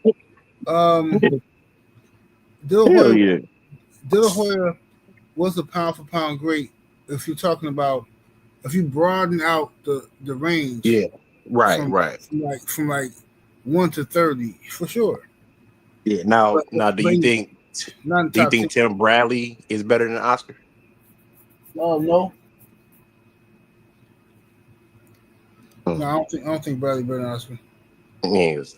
I think Oscar would have whooped Bradley. I was just talking to somebody about that. I think Oscar would have whooped a lot of dudes, man. Oscar just didn't know how to win big fights, man. He was fucking around and lose. I mean, sorry, man, excuse me for the cussing. He would mess around and lose, you know what I mean? Big fights, man. That if he would have won them big fights, we would have been talking about Oscar like we talk about Floyd. You know what I'm saying? That just as as one of the best ever, man. But Oh no, man! Oscar won some big ass fights, man. Like he beat Cesar Chavez twice. You know what I'm saying? He beat Sweet Pea. yeah, Like he but beat Uber but Car. Like people, right? But people gonna put the asterisks on that, and Chavez was old, and Purnell was on the tail end, and But a you know lot of what? folks say, They're gonna say that, but they still got in the ring. Now, me personally, yeah. I thought Pernell Whitaker could beat Oscar, I but was just getting ready to say that. I thought Purnell but beat him easily. but Oscar got the win, and um he beat Ike Corte, who was a dog. He beat and that was another one. That's another fight where I thought Corte won that one.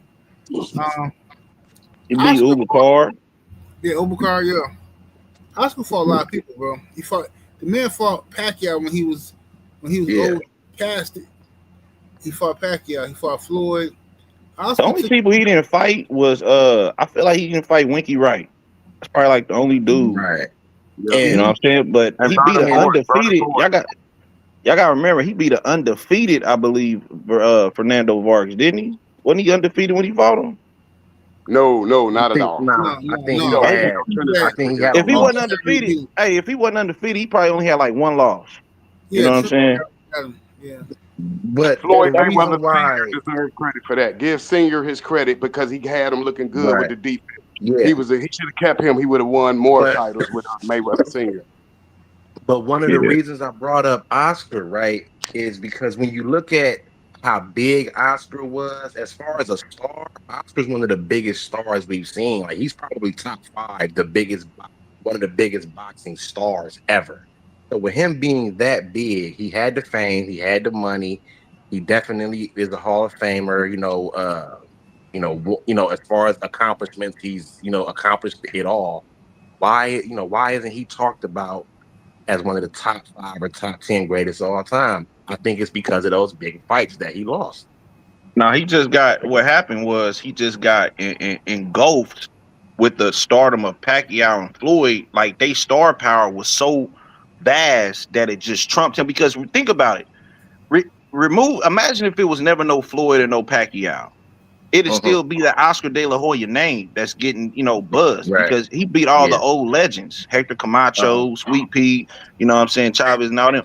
So by him losing to these guys, this is where you get that passing of the torch situation coming, because he's kind of passing it to these guys. These were the next guys in line after him.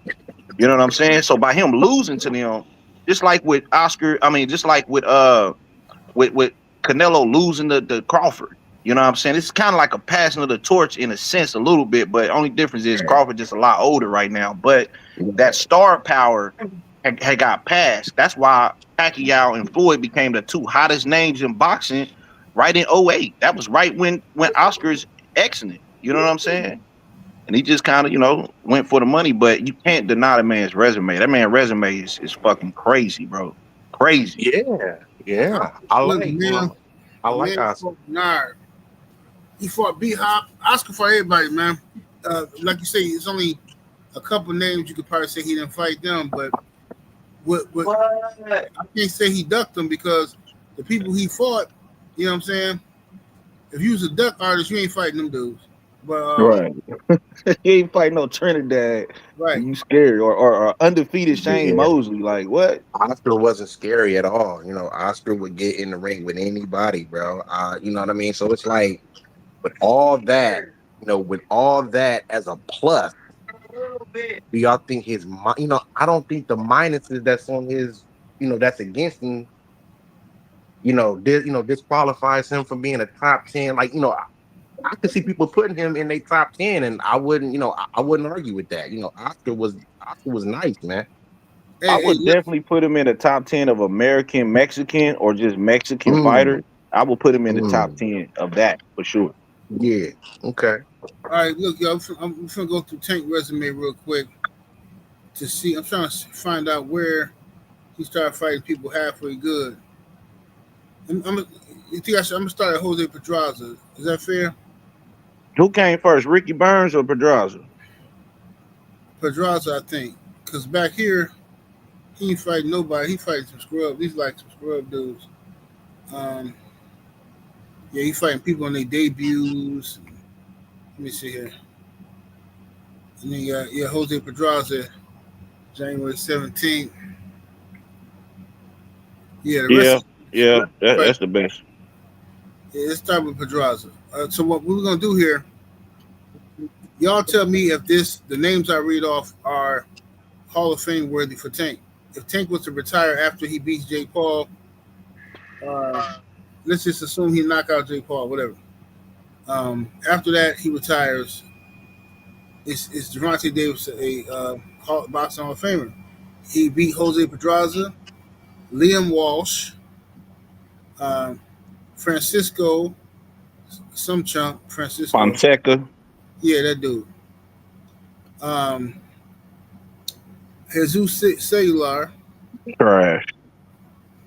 Hugo Ruiz, Trash. Richard Nunez. You talking Ricardo? Trash. Oh yeah. And then Yuriorkis Gamboa. I like Gamboa. He had a fucked up foot, but I like Gamboa. All right, Leo Santa Cruz. That was a good one. Santa Cruz is good. Make sure I got everything. Mario Barrios. He moved up in weight. Barrios was good after the fact. Okay. Isaac Cruz was too. Yeah, Isaac Cruz. And Ramiro. Rolly Ramiro. Still don't like Rolly, man. I still don't like Rolly, bro. Hector Luis Garcia. Ryan Garcia. That's a good one. Frank Martin. And he had a draw with Lamar Roach. With those names, let's add Jake Paul to it. Let's say he knock out Jake Paul. Is that a Hall of Fame career to you guys on Tank Davis? No. And you really lost your last fight to a super featherweight. So no. Mm-hmm. What about you, Brother Patrice? Yeah, absolutely not. Again, one of my biggest criteria is when we talk about Hall of Fame and stuff is, did you make it to the top, at least in one weight division? And then most importantly, how long did you reign when you made it to the top? So Tank's never really made it to the top of any weight division. He's never cleaned it out.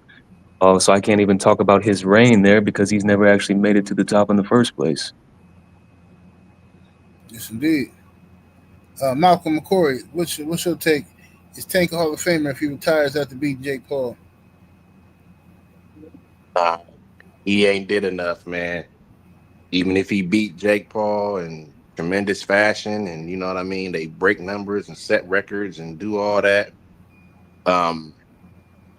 Yeah, I don't think he's a Hall of Famer based on accomplishments. You know what I'm saying, in the sport, but it's the Hall of Fame. They'll put you in the Hall of Fame for a totally different reason. It won't even be based off of what you did in the ring. It'll be based off of like the notoriety that he done brought to the sport, and you know what I mean, how big of a star he was, but it won't be based off of what he done. You know what I'm saying? Because, you know, he ain't really did nothing for real. So I ain't gonna say he'll never be one, but if he was to retire after this fight, based off of what he has done, I don't think he has a Hall of Fame career. Nope, not at all. Okay. What about you, Brother Prosper? No, Tank definitely not a Hall of Famer if he retires now. All he's got to do is beat his peers, you know. But yeah, it's just hopefully the guy made enough money that he can set into a sunset. That's it. Because this guy's not fighting anybody, you know. There's no need for us to put him up there. Yeah. Yes, sir. Kondo, what's your thoughts? Is Tank a Hall of Famer if he retires after beating Jake Paul? Nah, not even close. Um, well, the brother said, it would have to be based off of his notoriety and the attention that he brought to boxing and all this other stuff. Other than, I mean, if they base it off that, then definitely something wrong with the sport. But as far as his body of work, nah. Mm-mm. I hear that. I hear that. I don't think Tank Davis is a Hall of Famer. I think Tank has. I think Tank's story is going to be a tragic story of what if. When we talk about fighters that passed away too soon or retired too soon or had accidents in the ring or whatever or outside the ring, I think we're going to be talking about Tank the same way. Like, what if Tank was committed to the sport of boxing? What if he actually wanted to be great? You know what I'm saying? What if AB, you know what I'm saying, never discovered alcohol type situation? You know what I mean? You're going to have them conversations about Tank. And I think right now he don't care because he just want to get his money. But when he get retired and he's sitting down, it's going to bother him. He ain't gonna know what to do in retirement. And I think he's going to come back and probably get beat up. That's what I'm thinking. I'm thinking Tank is going to retire after he fight Jake Paul. He's going to say good riddance to boxing. He's going to come back in about a year or two, having not been training or nothing, trying to fight one of these dudes who winning, and Tank going to get beat up. That's my thoughts. That's my thoughts on that. You know what's sad? The sad thing about Tank 78, man, is the fact that he was. Now, this is where I will give Mayweather the credit. Mayweather did put Tank in a position to command his fights, to navigate his career to where I'm now at a point where I can fight whoever I want and they're going to say yes. If I say I want Devin, if I want him, he's going to say yes. If I say I really want Stevenson, if I say I want, Lopez or any of these guys, they're going to say yes to me. Like I can't deny that Tank was A-side in his career, like the majority of his career when he started, getting the pay-per-view notoriety. Right. But the fact that you're not picking the fights that gives you an undisputed title or picking a fights that gives you another title, official title in another weight class, like the fact, like you going about, pulling guys up from weight and shit and fighting dudes we ain't never heard of with undefeated records or fighting guys that got a minor title at another weight class and you'll fight him, but you ain't going to fight the undisputed guy there. Like he held the cards and it just shows, the type of heart he has. You know what I'm saying? You fighting Jake Paul, bro. Right. You're fighting Jake Paul. Instead of, nigga, you just had a draw. You just had the worst performance of your career, and now you have resulted back to exhibition bouts. Come on, bro. What are we doing? You in the prime of your career, you're doing exhibition bouts? I can give it. Sometimes Floyd didn't fight people where we was fighting, but he wasn't fighting no exhibition bouts in the prime of his career. Right. Like shit. And then when he did, he was semi-retired. We was fighting like the Big Show and shit. You know what I'm saying? Like, come on, man. Like, what are you doing? You could have, man. Tank Davis could have had. Just think about this for a second. Tank Davis could have easily had. What's the old boy name that just lost? Cross-eyed nigga. He just lost to Farmer. He could have had Farmer on his resume. He could have had Devin Haney on his resume. He could have had Gary Russell on his resume for sure. He could have had T.O. on his resume. He could have had Lomachenko on his resume earlier. Regis Prograde. I mean, the dude, it was mapped out for him. Like it was really mapped out for him, and he didn't want to take the chance. He could have had Josh Taylor on his resume.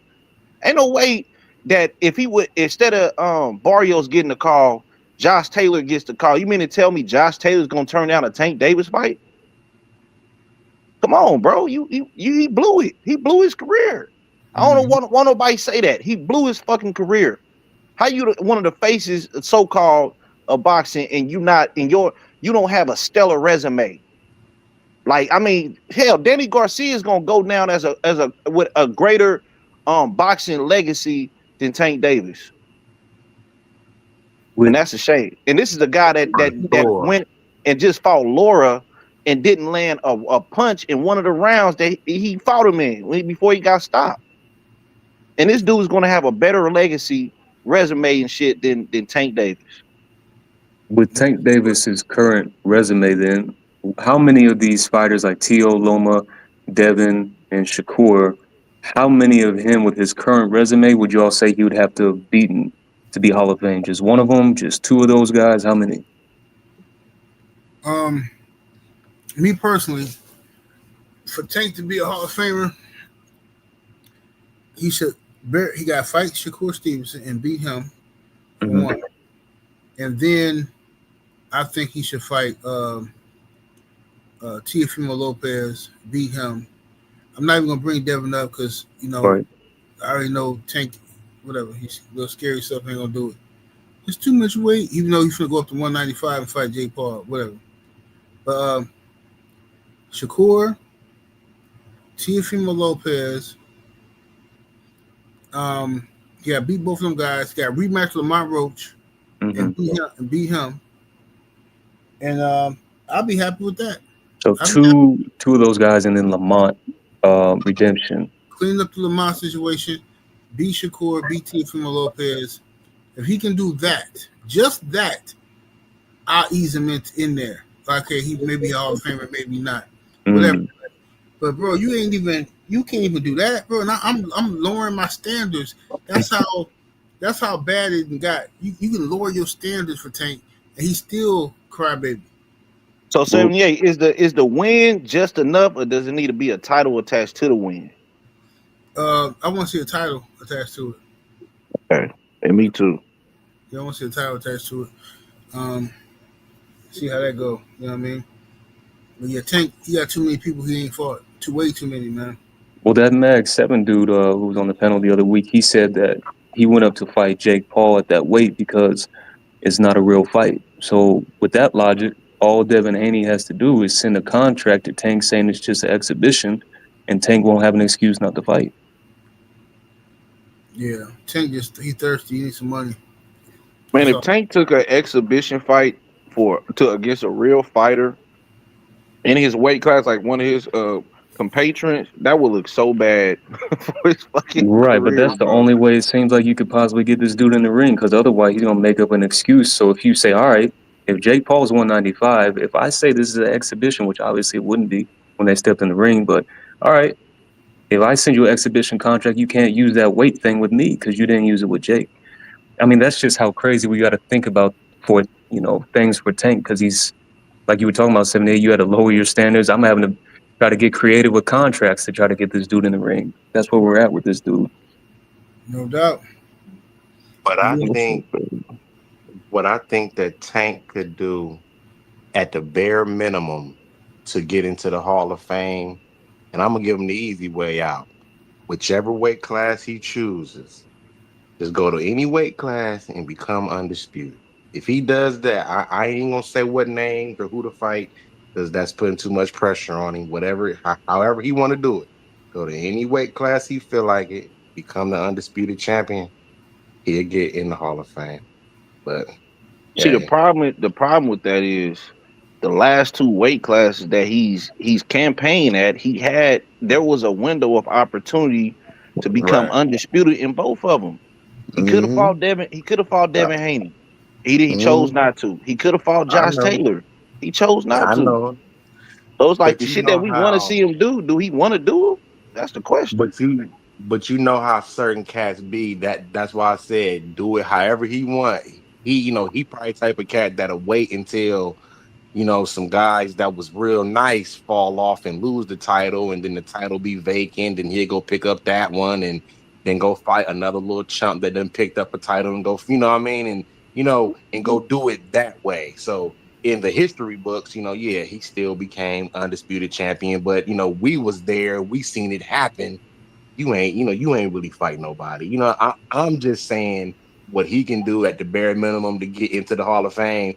It ain't going to be like I'm going to respect it, because I know he's going to probably take the easy way out, but he'll get into the Hall of Fame if he take that route, but he ain't getting ready to do it though.